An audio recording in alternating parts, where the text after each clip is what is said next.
Welcome, everyone. I'm Daniel Weinberg at the Abraham Lincoln Bookshop in Chicago in our broadcast studio, and we're welcoming all of you out there. We appreciate your watching us as always, whether you're here on Facebook or on C-SPAN.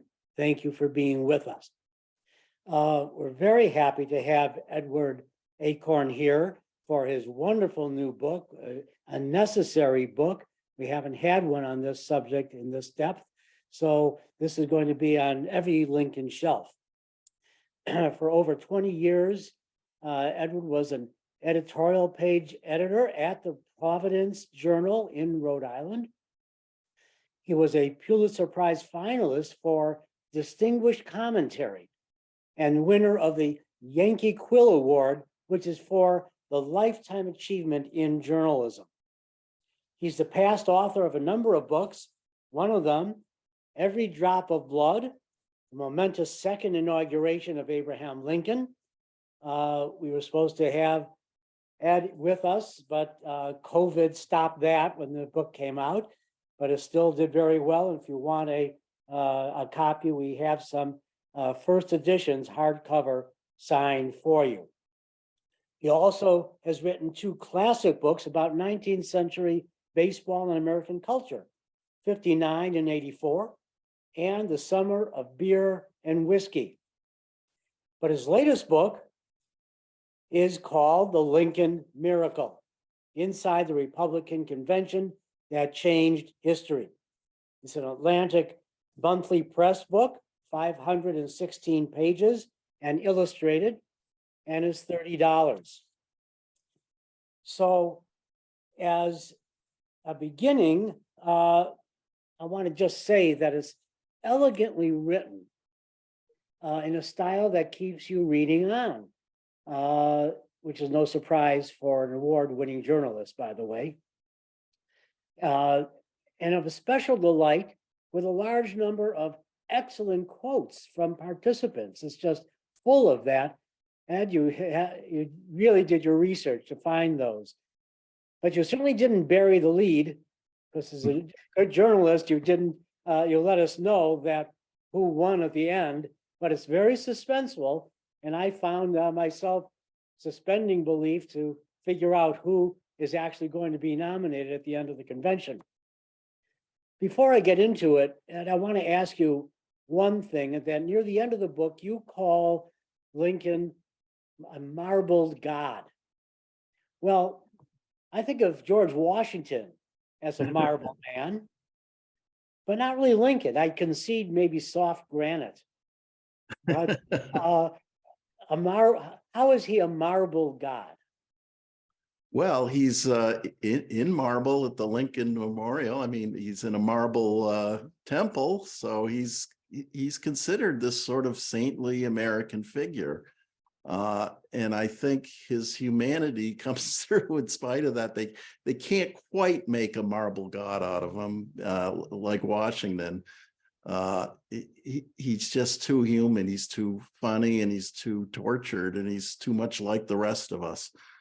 Yeah, except above us. Above us, I agree. He's just combines the intelligence and moral courage and sense of generosity and all that stuff that, as a journalist, I try to always look at the other side of the story. So I've really tried to probe these attacks on Lincoln as a tyrant and a white supremacist and stuff. And I just come through that. Well, yes, he had to do some very difficult things in the course of his career, but gee, this man is worthy of all the reverence that Americans still feel for him.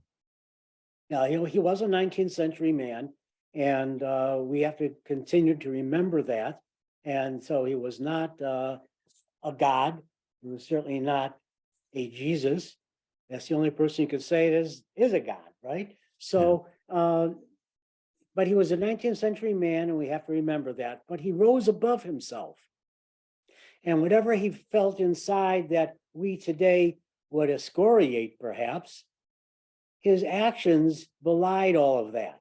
And he rose above being that 19th century man. I want to ask you, Ed, about your sources. Let's just go through those kind of quickly. The main one that popped out at me certainly was by Murat Halstead. And here I have a copy of his book. And as a journalist yourself, this was on the campaign. It was a campaign guide for the day. And so how did you as a journalist assess his reporting? What was the reporting like? Was it fulsome, straightforward, hyperbole? Any particular observations that you could make on his reportage? Yeah, well, for my sources, I tried to have as many people as I could find who were right there on the scene and wrote about it. And he of course is a major player. He wrote for a Cincinnati paper, the Cincinnati Gazette, and he was a co-editor of that paper, co-owner of that paper. And he wrote in this wonderfully entertaining style. I guess it's the 19th century style. It's high flown, very funny, filled with wonderful turns of phrase. And he really captures the spirit of what was going on there. And he's as confused as anybody else on the ground there, which I like too. He went into the final day thinking this thing was Seward's convention. So he's a wonderful source, and I tried to pull out many of his entertaining quotes about the convention. In He's a addition to bit other like a Greek journalists. chorus, isn't he? I mean, he's very observant, and then he starts to tell you about what he thinks is going on. Very smart, very observant. In fact, some of he was so well regarded that some of the political people in Ohio were trying to enlist him to support certain candidates above other candidates as a journalist, and he refused to do it. And he was actually, for the time, he was a very objective reporter. He didn't really come down on sides. He offered opinions, but he tried to be as fair and not as partisan as possible. He also had been at the Charleston Democratic Convention and reported on that, as this book does, and rode to train with many of the delegates out here to Chicago and followed them afterward as well. So there's a lot that he saw, and you used to great effect throughout the book. A couple of others that you use quite a bit, I have in back of me, Orville Hickman Browning, friend of Lincoln. This 2-volume right here is that. And Gustav Kerner, a German, who also wrote his memoirs. And we have those here, as we do many other books that are relevant to this book of yours. And if certainly these two should be in any fulsome, well-rounded Lincoln library. Please comment on the value of Browning and Kerner to your book. Well, once again, and what did they bring to the table at the convention for Lincoln? Right. Once again, they're people who are on the scene. So their memories and their especially diaries are invaluable. Browning kept a diary, and he didn't support Lincoln. He came there, he was supporting Bates, but Edward Bates from Missouri, but Lincoln put him on his team to go to Chicago because he liked him, he respected his intelligence, he knew he was an incredibly articulate man. And immediately when he set foot in Chicago, David Davis, who was the judge running things for the Lincoln team, the candidates didn't go to the conventions themselves at that time. David Davis immediately set upon him and enlisted him to help the cause for Lincoln, and he did. So it turned out Lincoln was very shrewd in sending him there. Gustav Kerner was another man that Lincoln sent there. He was a German-American politician in Illinois, and Lincoln realized, I don't know how he did, he was so sharp politically. He realized the German Americans were a very small part of the voting Republican voters, but they were more important than their size, really. They could swing elections in the North and in many states in the North, even though they're a tiny percentage of the electorate. And Lincoln cultivated German Americans, and that proved absolutely crucial to him in this convention. Thomas Weed was on the other side of Lincoln. He was working for Seward. Edward Thomas Weed is how he was christened, but he dropped his first name. And he had been instrumental in nominations of other presidents, William Henry Harrison, Zachary Taylor, and an almost president, John Fremont, maybe not so almost, but he got the nominations for all of them, and Seward had him to head up the team here in Chicago. He also wrote his autobiography, and I know in your footnotes you use his autobiography. How fulsome was that to your book?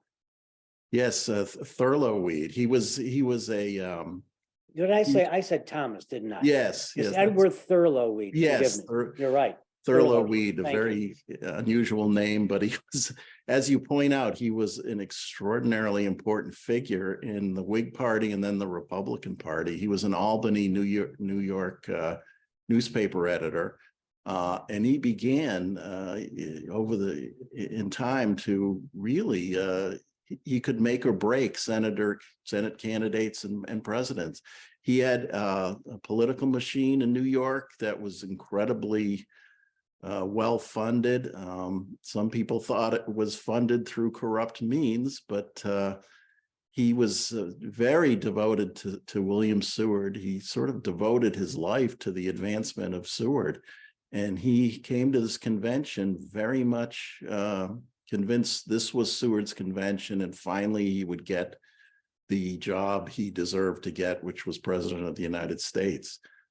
So he was, any snippet from him is always valuable. He's a very interesting guy. He's got a big heart, I think, even though he was associated with New York political corruption. He's a generous guy, and he's thoughtful, and he really thought Seward was the man who would save this country in its darkest hour. So I rely heavily on Weed whenever I can find something from him. Did his autobiography, did he mollify some of the anger that all the Seward men had at the end? They thought they had it in their pocket, and maybe that's some of their own doings, that they ignored certain other delegates and states. But did his anger mollify itself in the autobiography a bit to get more insightful about Lincoln? It did. He was a very practical man, but he was, as you mentioned, the Seward forces were absolutely convinced this was Seward's convention. It opened on Seward's 59th birthday. It was Weed brought over thousands of New Yorkers to march through the streets of Chicago.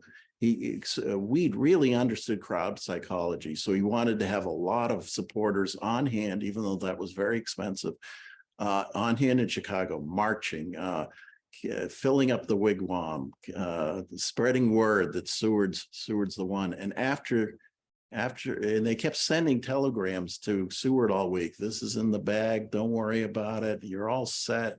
There's nobody who's advancing that can topple you. And Weed was just furious at the end of this convention. They thought this thing was a farce. It was a joke, nominating this rail splitter over the former governor of New York and a U.S. senator and somebody who had been at the center of national politics for decades. And here they picked this man who ran a two-man law office in Illinois. That's right. So he had to be persuaded to go visit Lincoln in Springfield, and he was a practical, pragmatic political man, and he did that. And he instantly hit it off with Lincoln. Those two hit it off together because they love political stories, they love politics, and that's part of the story. Weed immediately told Seward, look, you gotta go back to the Senate, and you've got to get on board with Lincoln. And we're getting ahead of our story here. Let's go back a bit. I'm thinking of the title, Miracle, in the title. It seemed to me when I read that, how many miracles there were ahead of time to get Lincoln. even starting out with his father coming this close to being killed by an Indian when he was a young boy. So it Yes. starts with that. There may have been no Lincoln ever.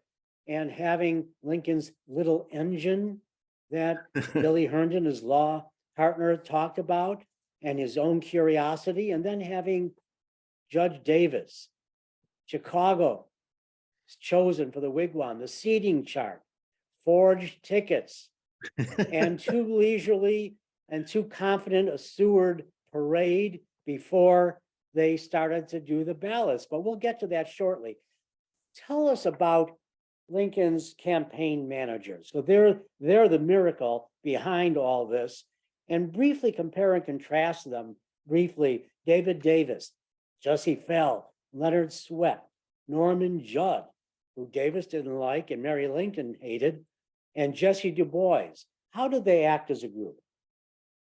Yes, they, well, I should go back just a little and say, Chicago was chosen by the Republican National Committee as the site of the convention, in part because no serious candidate came from Chicago, came from Illinois.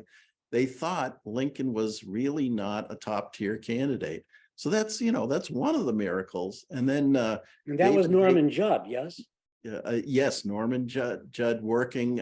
He was running for governor, and he wanted to bring the convention to Chicago. I think he also wanted to do it for the sake of Senator Trumbull, who was then being talked about as a possible candidate. I think Lincoln was somewhat of an afterthought with him, which is very interesting about what a long shot Lincoln was in this whole thing. And David Davis, who was the circuit court judge, the 300-pound circuit court judge who had worked alongside Lincoln 6 months a year traveling the circuit there. He showed up in Chicago on May 12th, 1860, which is basically when the book begins. And he discovers the campaign so disorganized, nobody had even booked a headquarters for it, which is incredible when you think of the advanced planning that we'd put into this thing. And Davis immediately was able, he knew the folks at the Tremont House, and through them, he was able to bribe some people to move out of their rooms, and he set up a headquarters. But, that gives you a sense of how strange, how little prepared the Lincoln forces were for this thing. And Douglas just immediately took charge. This was Douglas's personality. Nobody selected him to manage the thing, but he just did. He set up this headquarters, sat behind the desk, and got to work. And he worked with all the people you mentioned, some of whom differed politically. And this was one of the great things about Lincoln that really propelled him to the presidency, was the loyalty he created among people who didn't like each other. I mean, it was Norman Judd, David Davis didn't like Norman Judd at all. And Davis even suggested having the mayor of Chicago run Lincoln's campaign, and Lincoln. John Wentworth. Long John Wentworth, and Lincoln wisely refused to do that. And some Wentworth of these people worked against Lincoln for a while at the convention. Yeah. So I include, as in keeping with my approach to this stuff, I included as many of their letters back to Lincoln as I could during that campaign week, and it captures some of the chaos and some of the sense and some of the surprise they felt early on when they said, wait a minute, Seward is not locked shore here. We have some room to maneuver here. And that's when they immediately set to work. One of the advantages Illinois had was that so many of the people in the state came from other states. And Davis wisely married the people on his team from other states with those delegations. And so they could sort of say, hey, I'm a fellow Vermonter, or I'm a fellow, New Yorker or whatever. And well, you tell the story about the Sons of Maine. Yes. Who took in the Maine delegates and found them places to stay.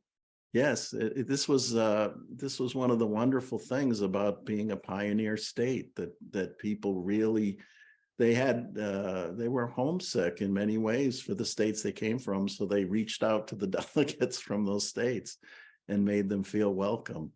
And Lincoln's people were very adept at doing that, at reaching out to these other delegations and working with them and using any connections they had to do it. And as your book progressed, I mean, you see that Weed and Seward, of course, wasn't there, but the Seward people they had it in the pocket, so they didn't go the extra mile. They didn't watch what Pennsylvania and Indiana and Wisconsin were really doing. And we'll get to the Committee of 12. That's an interesting story when we get to it. Let's go back and get a general background on the wigwam. What was the structure and the building, and who was the architect for it?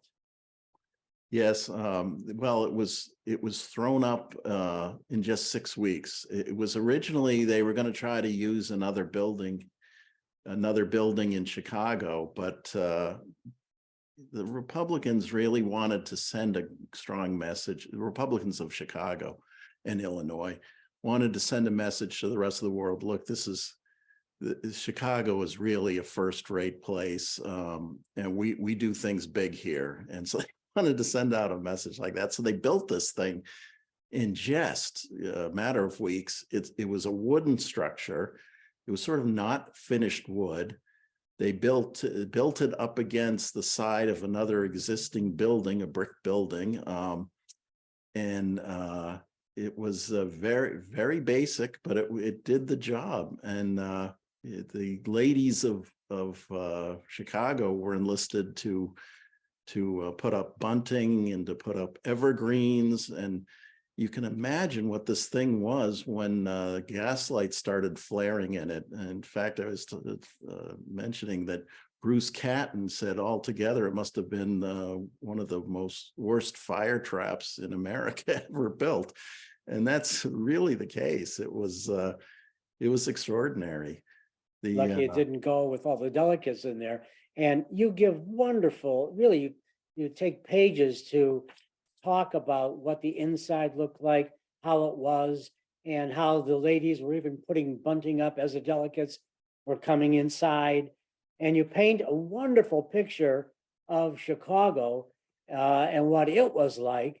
More mud than anything else, though. It was not New York or Philly or Baltimore.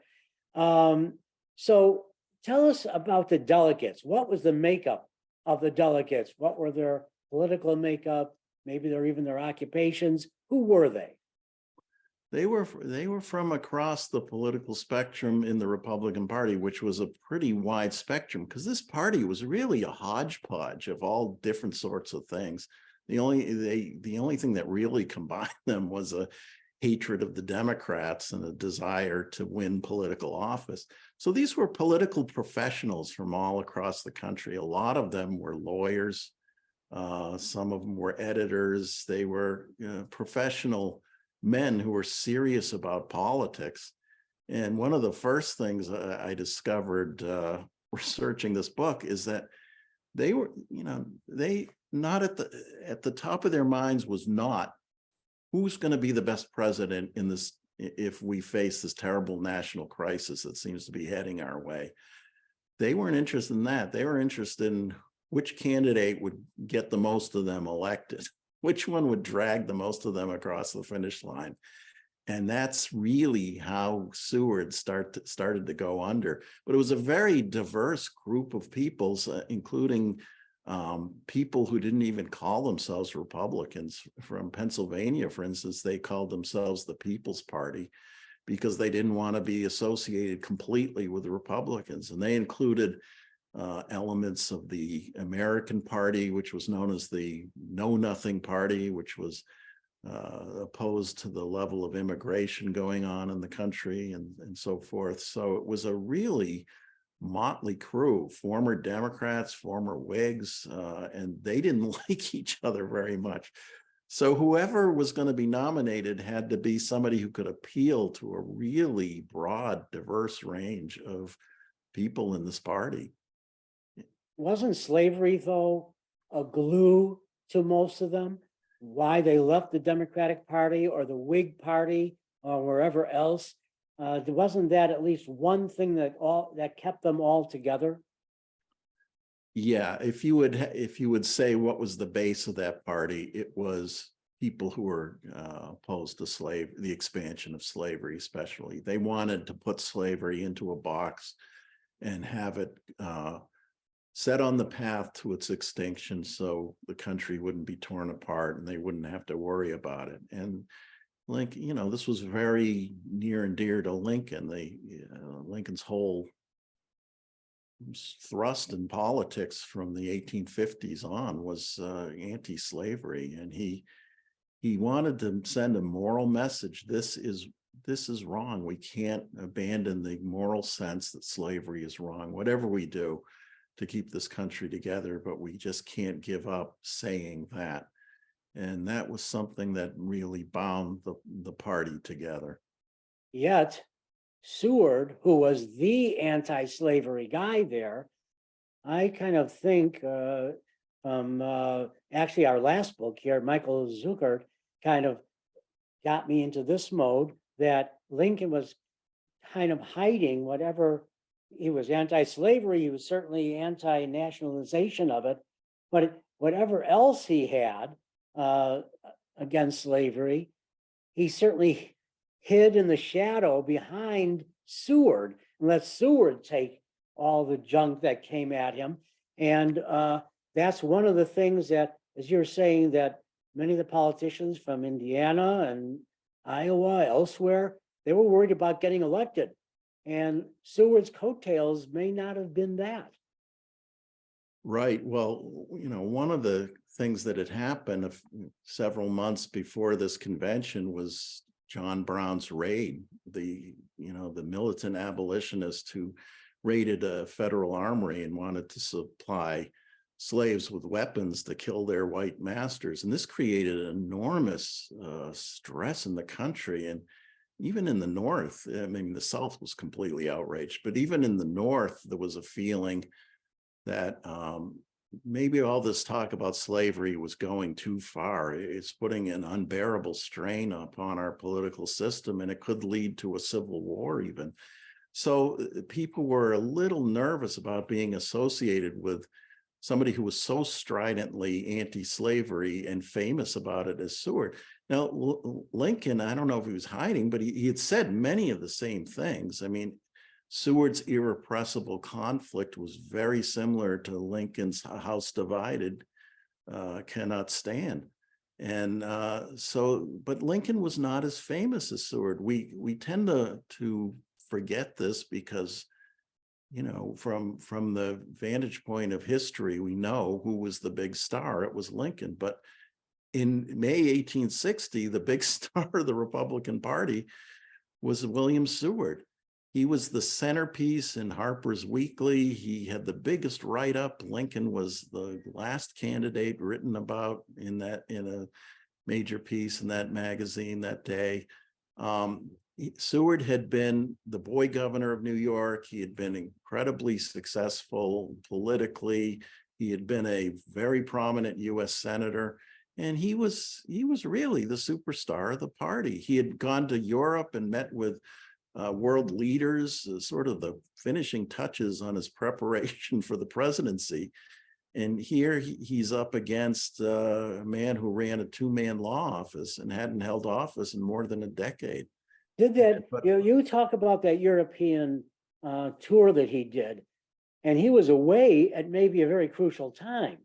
Do you think that harmed him in any way, being away from the fray while all the others were still here and proselytizing for themselves?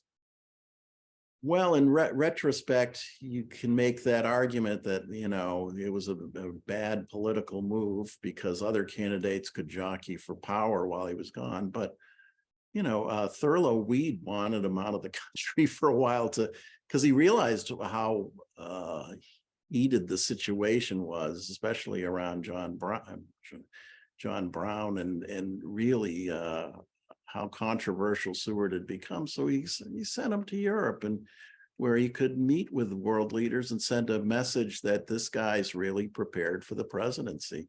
So I guess in retrospect, he shouldn't have done that, but that's like, I try to look at history as it's happening and what the people on the ground had to deal with. And, that wasn't such a terrible move at the time. He was really hailed as this when he, the church people in churches all across the North prayed for his safe return. When he came back, he was mobbed. I mean, it was like Beatlemania or something. He was mobbed in New York City. And people just were just surrounding him saying, oh, I pray you run for president. He was a big star. We forget this. And Lincoln did, by virtue of necessity, try to keep himself in the background as much as possible going into this convention, because he worried if he came forward too fast, he would create enemies. He would create people who would ridicule him and mock him. What are you thinking of for the president? Exactly why I'm thinking that he stood behind Seward. Let Seward take the flag. Yes. And he'd come in at the end. He did. And the thing, about Seward was that the delegates worried about was, he's so closely associated with this. Lincoln was less famous, so he wasn't as scary to swing voters as Seward would have been. Even though he had said many of the same things, he didn't go as far as Seward in some ways. But Lincoln was very shrewd politically. He told his people, look, we're not going to be the most popular candidate in here, obviously. What we have to do is try to not insult or put off any of the delegates, put off any of the main candidates, and try to teach them that we're the best candidate if they can't go with their first love, as Lincoln put it. And what about just very briefly, did Seward coming from corrupt New York harm him with many of the Western delegates and states? Well, there was a feeling that they were, arrogant New Yorkers kind of pushing everybody around. And that came across because Seward had some very high-toned people with him, but he also had some very rough, raw, lower level New York political figures who would, were used to engaging in a very rough form of politics, sometimes involving fisticuffs. And, they came in with their big cigars and their big pinky rings and all that stuff. And they sort of lorded it over people. And that might have turned off some delegates. But, essentially, it was a question of which one of these candidates is going to do us the least harm, or which one is the best chance of getting us elected. And that's what it really comes down to. But it's really, some of Seward's men did themselves no favors by brandishing their power and their money so much. As a wonderful journalist, Ed, you really bring a lot of color into this book. And that's what people are going to love as they go forward with this. And the tensions that you put in there, and Seward in the forefront. I mean, 2/3 through the book, I really wondered if Lincoln was going to win. I thought maybe this is going to be an alternate history here. But you bring in wonderful little side bits. For instance, that there was a cricket match going on in Chicago while the delegates were here, and many of them went to that. Cricket? Vying for baseball, as you say? You talk about a locomotive that had to be changed when the delegates were coming here. They had to get here in speed. They didn't stop the train to change the locomotive. It's a great story that you have in there. Some of the symbols that are in the wigwam, for instance, George Ashmun, who was the chair of the convention, and also the parentheses of Lincoln's presidency. He was the one to officially go down and tell him he's been nominated. And he was the last outsider to really see Lincoln before Lincoln went to the theater in Washington. But he had a gavel that was made out of wood from Admiral Oliver Perry's flagship in the War of 1812. Were there any other symbols that you can know of that were inside the wigwam that stand out? Well, I mean, the big symbols in Chicago were the wide awakes, who were young men who dressed up in sort of paramilitary uniforms and carried sticks with, yeah, you've got a wonderful example back there. There they are. There they are. They carried oil, flaming oil, and they marched in precision, and they were very dramatic and striking, marching around in favor of Republicans. They were sick of the Democrats. They wanted this country to turn to something new. And Here is one there you of those go. sticks. Isn't Keeps that going, great? and still has the wick in it. And this would have oil. And this is what they would carry in beautiful torchlight parades all around the country, actually. Yes. Yes, and they had just been in existence for, the idea had just been in existence for a month or two, but the Chicago young men were into this idea, and they greeted the delegates with their flaming torches and marched them to their hotels, and it was quite a dramatic thing. It was, there was a sense that this is the modern America coming to be. This is the young America, and the trains were part of that. I mean, they raced to the two different trains, had raced to the convention, which I had never known before I started researching this book. They had a great train race from Buffalo essentially to Chicago, and they did some very dangerous things to try to win that race. But this was the spirit of America back then. We're going to move forward. We're going to be better than other people. We're going to really achieve something. And that was very much a flavor of the convention. One other thing that I think was a big symbol was a giant knife that was given in honor of this congressman from Wisconsin who had challenged a Southern member of Congress to a knife fight. And these were the different Republicans. They wanted to fight back against the Southern Democrats instead of just going along and trying to placate them. And very much people in the North were fed up with the Southern Democrats, and the Southern Democrats were fed up with the Northerners as well. And this is coming out at this convention. And I tried. Yeah, well, it was after the Democrats had split the first time, their first split. And what was the mood in the hall here with the delegates? They were, of course, chastened because of John Brown. They didn't want to be, as you just mentioned, tarred with that radicalism. At the same time, they were buoyed by the Democrats coming apart.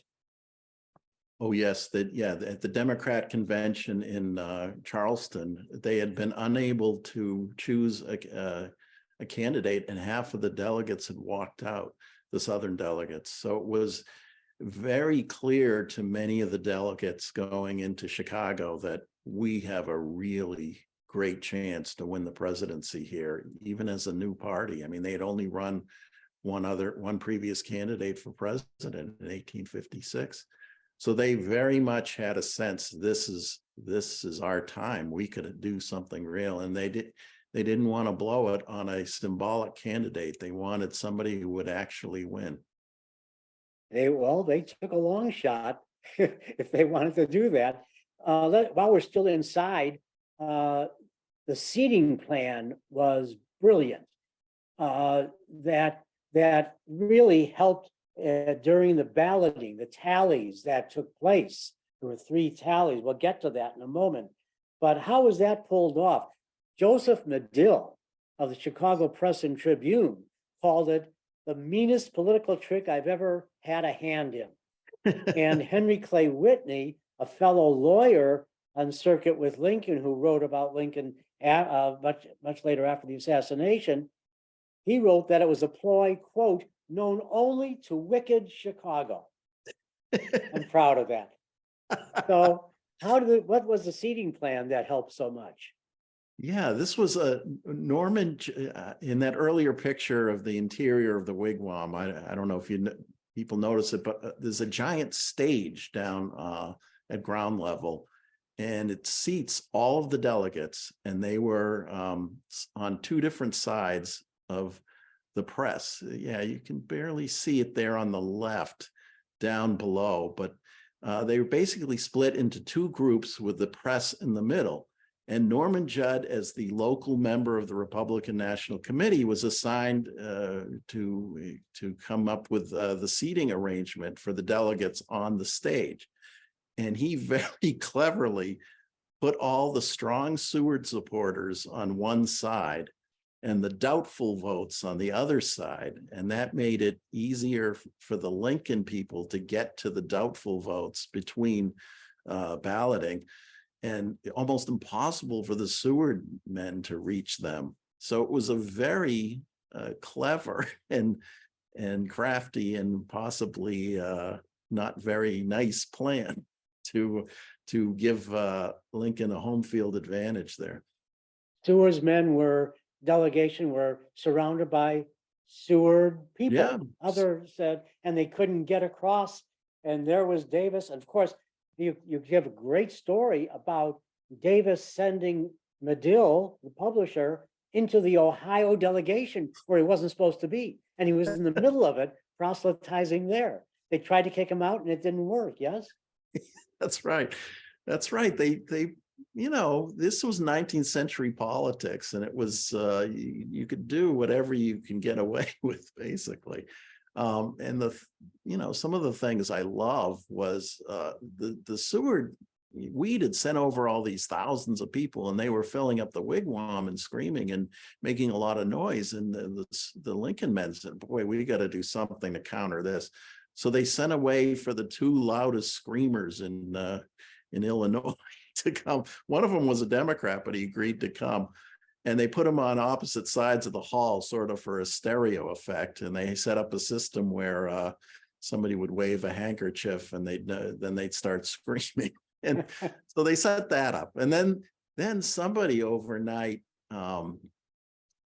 after Thursday night, when nobody had chosen a candidate, and it still looked like Seward. Overnight, the Lincoln men printed up counterfeit tickets and forged them with the names of Republican officials, and gave those out to Lincoln supporters. And so Seward's men were out on the street Friday morning, marching in one of their dramatic parades showing all the support for Seward, and they get to the wigwam and their seats had been taken by Lincoln men.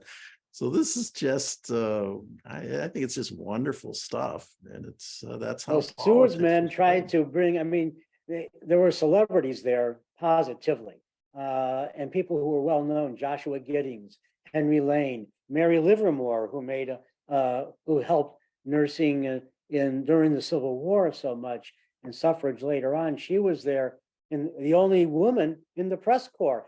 And Seward brought Tom Heyer, or Weed brought Tom Heyer, a well-known boxer in the country. He was no Kardashian, but he was known.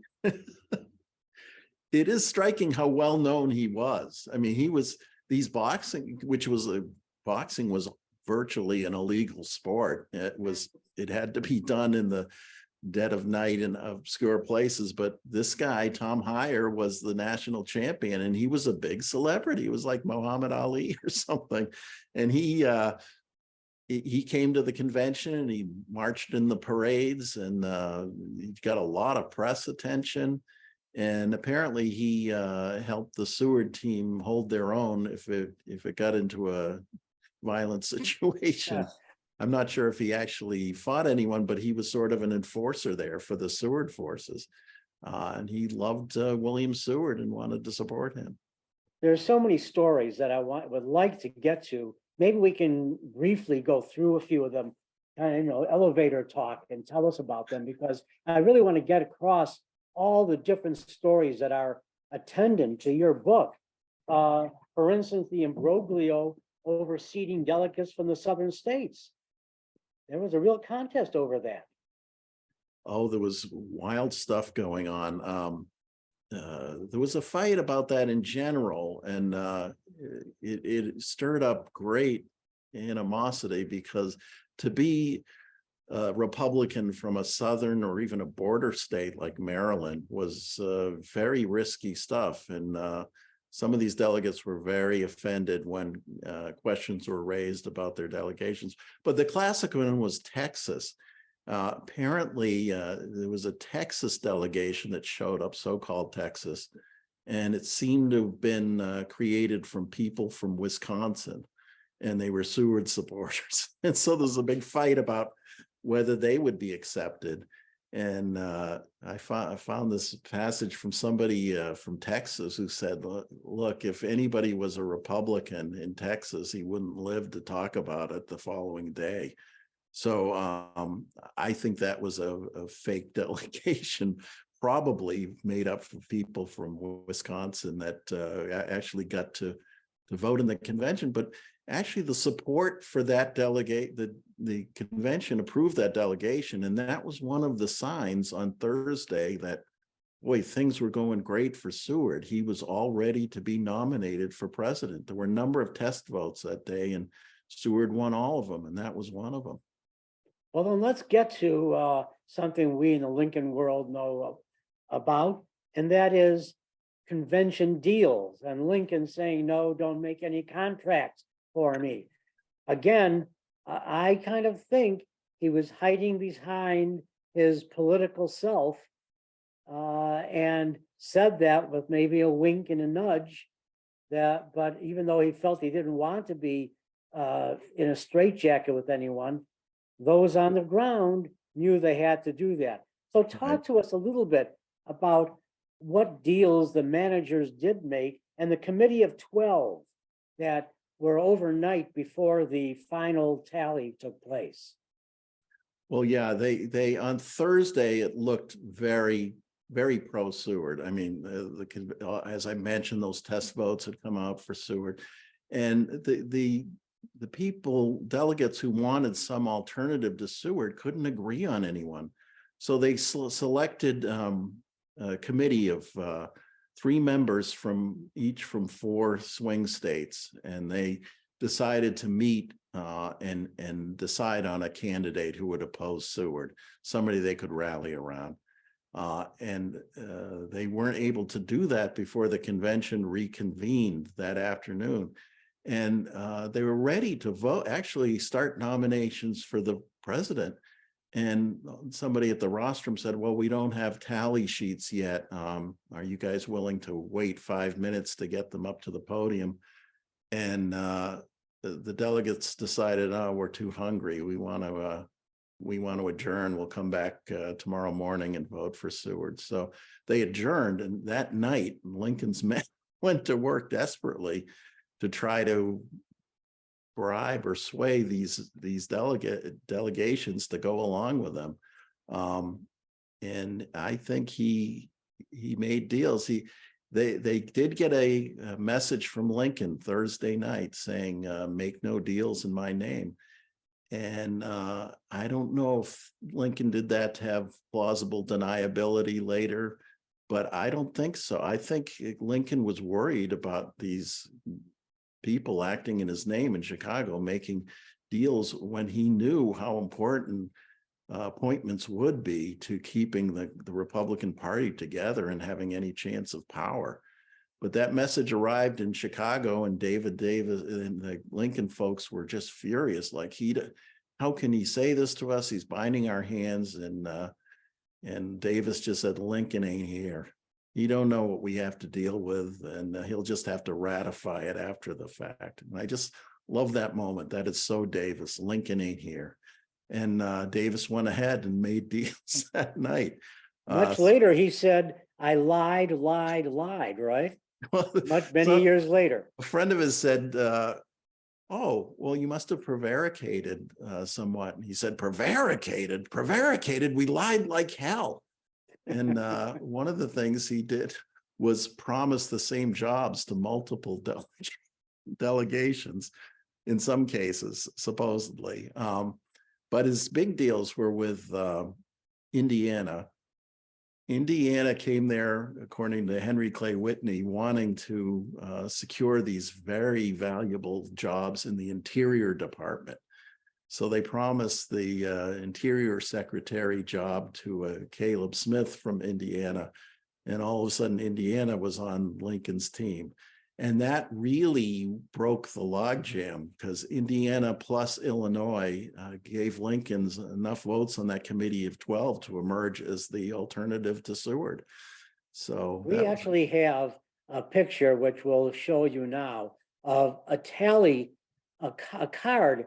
One delegate, we don't know who it was, had a shirt card, a shirt shop card. It was an advertisement. And on the back of it, put down the tally as it went along. And this piece was actually inside the wigwam. I handled this some years ago, and it's in a collection now. And it's just something that vibrates with history and inside that wigwam itself. Tell us about how those tally sheets, if they had been there the night before, that third tally, the second tally, the third tally, I think, could have altered history. Oh, Seward may have been swept right in, no? yes, I think if they had actually gone to voting Thursday night, Seward would have won the nomination because they hadn't coalesced around any opposition to Seward. He was, Lincoln's men had not made their key deal with the Pennsylvania delegation that really pushed him over.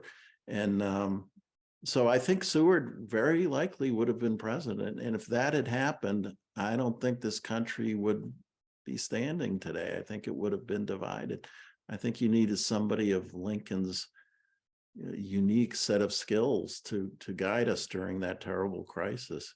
So that's, when you think of the narrow threads on which hang nations and even the world, imagine the world without the United States during the Cold War or against the Nazi threat and so forth. It's really extraordinary on that narrow twist and turn at this convention.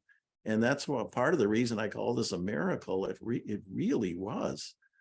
How do the delegates feel as they left the convention and spread out around the country, many of them never having seen Lincoln? And how did they, well, in fact, let's show what they saw of Lincoln. We have a broadside, a leaflet that was the first standalone image of Lincoln used. It was really after the Alexander Hessler photograph, the tousled hair, as it's known. Alexander Hessler here in Chicago took a photograph just like this. He said, "Mr. Lincoln, can you do something about your hair?" And Lincoln said, "Sure." He ran his hand right through. He said, "How's that?" And I said, "Okay, Mr. Lincoln, that's fine." And that's what came of it. And this is one of the leaflets. They're just plain rare. And this was thrown out in the convention, perhaps, certainly hawked on the street afterward. But that's what he looked like. They finally saw what he looked like. What do they feel leaving now from the convention with all sorts of thoughts in their heads? Well, as I mentioned, the Seward forces were furious. They thought this convention is a complete fraud and a farce. They nominate this guy, this rail splitter, over somebody of the stature of Seward. The other people and they blamed Horace Greeley, didn't they? Oh yes, Horace Greeley had spent. This was another aspect of the miracle, that Horace Greeley was longtime friends with Weed and Seward, and Weed has particularly advanced his journalistic career, but in those days, editors wanted political power. They didn't just want to be editors. So Greeley wanted to be lieutenant governor of New York, and Weed and Seward concluded he was really too flaky to advance. Even though he's their friend, he was really too flaky to advance politically that way. So they made Greeley's arch enemy, the editor of the New York Times, the lieutenant governor. of New York. So Weed went into that Greeley went into that convention, obviously feeling pained about Weed and Seward. And he spent the week saying, look, Seward's too radical. He's too controversial. He can't get nominated. And he was very effective in doing that because for years he had been the voice of reform and the voice of anti-slavery, and many of the Republican delegates viewed him as sort of a god on high, handing down wisdom, and that had a very powerful effect. Well, some of the delegates, really from the Illinois delegation, urged him, Lincoln, to come on up and accept that nomination. And I don't think Lincoln prevaricated very long. I think he felt that would have been a mistake. Certainly Davis and others immediately telegraphed him, said no, but why didn't he come up?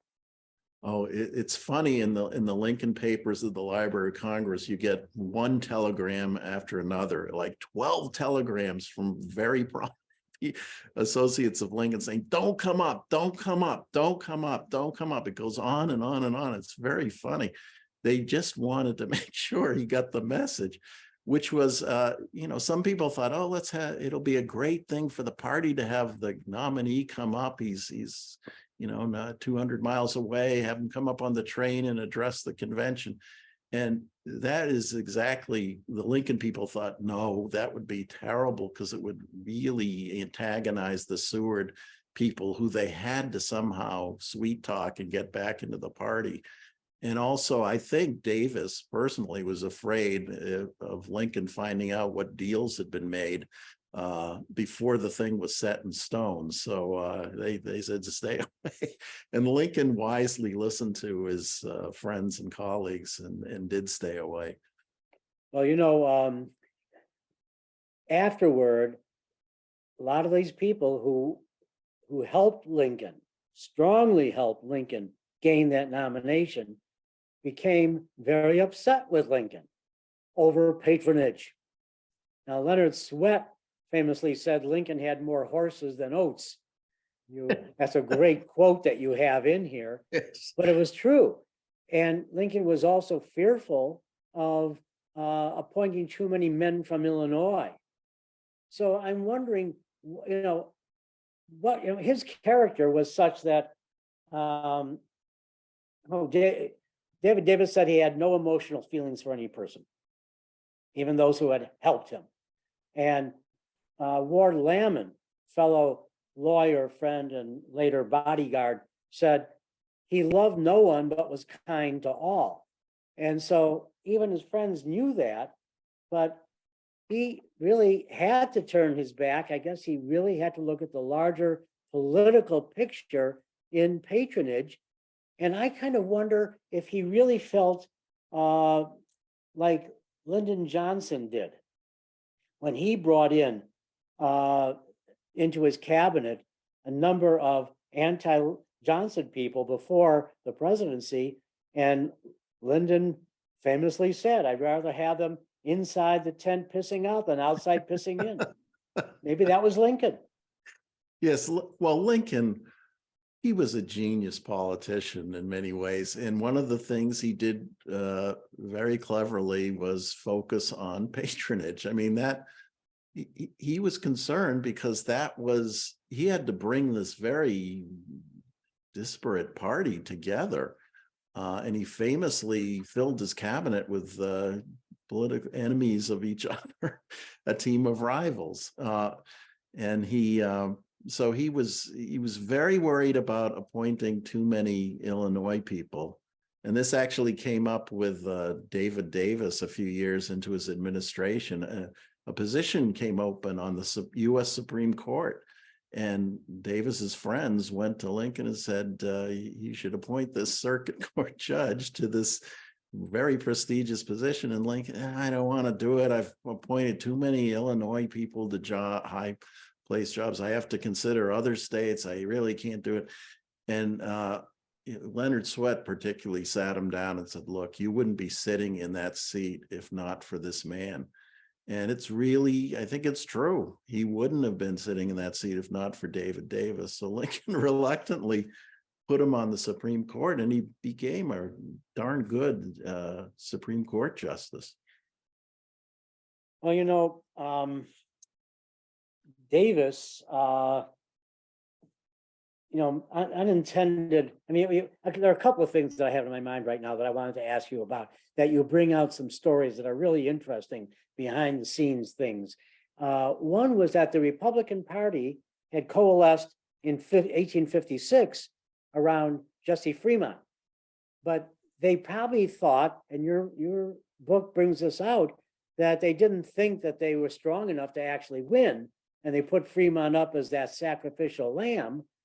And until the party got stronger, it's interesting that only 4 years later, as disparate as they were, as you had mentioned, they felt strong enough to nominate an outside man, someone who wasn't well known. They felt strong enough for that. That's an interesting aspect of this. Well, Lincoln hit the sweet spot in all sorts of areas. He wasn't as offensive to the know-nothings as Seward, even though he had the same approach to immigration as Seward. He supported immigrants and was particularly supportive of German Americans. So he wasn't as offensive as Seward to the know-nothings, even, as I say, even though he had many of the same views. But he was, the German Americans would accept him. And he just fit all sorts of categories. He was appealing to the base because of his position on slavery, but he was not as associated with harsh rhetoric as Seward. So all these things slotted into place perfectly for Lincoln. And, one of the things I write about is how the German Americans held their own convention in Chicago that week just to sort of send the fear of God into the delegates not to choose Edward Bates as the nominee. And they succeeded. They scared the delegates away from Edward Bates, who otherwise might have been the great alternative to Seward. I'm not sure I'm pronouncing this. Deutsche House, is that where they were? Yeah, they met in the Deutsches House, I guess, German house. Yeah. In Chicago. But now at the end, I was talking about the delegates going away. One who came down with Ashman, George Ashman, to officially give him the nomination, was a Judge Kelly from Kentucky, who, after meeting, you have the great quote of him: "We might have done a more brilliant thing, but we could hardly have done a better thing." That's after meeting Lincoln. I guess Weed may have felt that, and other delegates. Is that how people came away after that? Yeah, as you mentioned, the day after Lincoln was nominated, the heads of the delegations all came down to Springfield to formally announce it to Lincoln, although Lincoln had known for many hours that he was the nominee. And to actually size up this guy, who's this guy we've nominated? A lot of them had never seen him, didn't know him. And I write in the book about how there were different reactions to Lincoln. Some people thought, oh boy, this guy's really crude. But others really saw beyond his sort of ill-fitting suit. This was a very interesting man. He said the right things. He projected this kind of charisma that other candidates didn't have, and people who met him soon after they got over the shock of what a country-esque guy he was, they thought this is a great man, or at least an unusual one, and they liked him very much after meeting with him. Well, all he had to do, people when they first saw him probably were repelled, but all he had to do was open his mouth and talk, and they were brought in.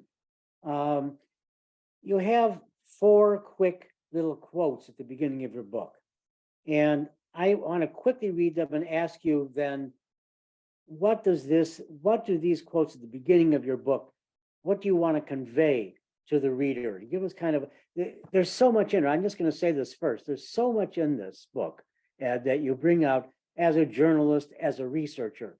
And I love the quote after quote. There are great quotes in here from disparate people, and you really get a sense of the excitement and the feel and the fear and this and that, the emotions of ups and downs that go through this book. You tell a great story. But here's what I think you want to convey, and I'd like you to expand on it. Billy Herndon, you say, this is what he said: the man that thinks that Lincoln quietly sat down and gathered his robes around him, waiting for the people to call on him, has a very erroneous knowledge of Lincoln.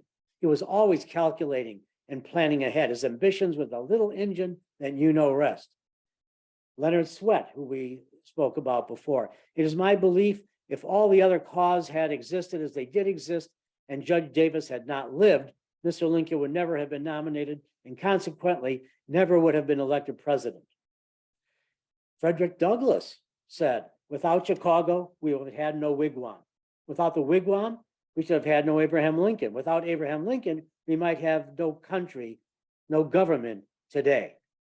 And Mark Neely, very well known to all of us in the Lincoln world, historian, he wrote, had Abraham Lincoln died in the spring of 1860 on the eve of his first presidential nomination, he would be a forgotten man.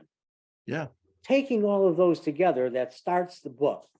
Tell us about what you wish to convey to the reader. Well, yeah, I was trying to convey what a miracle Lincoln is as the nominee and the man who saved this country. I mean, the Neely quote is, I think it's completely right. If Lincoln had died then, we wouldn't have all these famous stories about his upbringing, because those were collected after he died by William Herndon, his law partner, largely. The Lincoln of history didn't really exist then. These delegates voting for Lincoln didn't know what a great man he was, what particular strengths he had. And that's part of the miracle. Frederick Douglass talking about Chicago, I do think the spirit of Chicago and Illinois had a big effect on propelling Lincoln into power. The ambitious, the Herndon on Lincoln's ambition is exactly dead on. I mean, he although he was relatively obscure compared to Seward, he never rested. He always plotted politically what would be best advantage himself and the Republican Party, and he played this one brilliantly. I mean, his quiet strategy was dead on. It advanced him, and that was that was reflected in the book. And the other one about David Davis, if David Davis had not gone to Chicago and done the things he had done, I don't think Lincoln would have been nominated. So, and the glue of that delegation. Yes. And what are the odds of that happening? I mean, it was just extraordinary that these two men met and grew to love each other, and they were both involved in this incredible effort to win the nomination. And so I mean, it's extraordinary when you look at it. When you step back from our historical perspective, I mean, subconsciously, we just think, oh, okay, it had to be Lincoln, but it didn't. When you look at it from such a narrow perspective, as I try to take in my books, quoting from the people who were on the scene, it is by no means something that had to happen, and that it did is just extraordinary. With that, you really have come outside, and there are a number of people have done this who have written books recently on Lincoln from outside the Lincoln world. Is that maybe what your largest surprise was when you started doing all this research and finally ended it, that it really was a miracle? Or is there something else that really hit you? That, to me, that's the title of the book, and that's what hit me. And the other thing that hit me, I mentioned earlier, is that these delegates were not trying to pick the best leader. They were very crafty political operators who were just trying to get as many Republicans elected as possible. And here they picked this man who had abilities they had no clue of. And that's part of the miracle too. Yeah. Well, Edward Achorn, thank you so much, first of all, for writing the book, And we're here in Chicago and not too far away from where the wigwam once stood. We talked beforehand and you went and visited the site. There's a plaque there and that's about it, since it burned 2 years before the Chicago fire, actually. But this is a wonderful book because not only the history it tells, but the way it tells it, the way you told it and wrote it is wonderful. From a journalistic point of view, it just brings the flavor, the color of so many different aspects, not only Lincoln, but also the Chicago and the delegates, the Charleston Democratic Convention. It's all in here in wonderful prose that I think everyone would enjoy the read and get some history at the same time. So from Abraham Lincoln Bookshop in Chicago, we thank Edward Achorn, and we do have this will go up on our YouTube channel. If you want to see it again or tell your friends to come and watch it, it'll be on the Abraham Lincoln Bookshop YouTube channel. So please go there, and we'll probably have books still available, signed books for you if you'd like to get one that way. Thank you again for watching.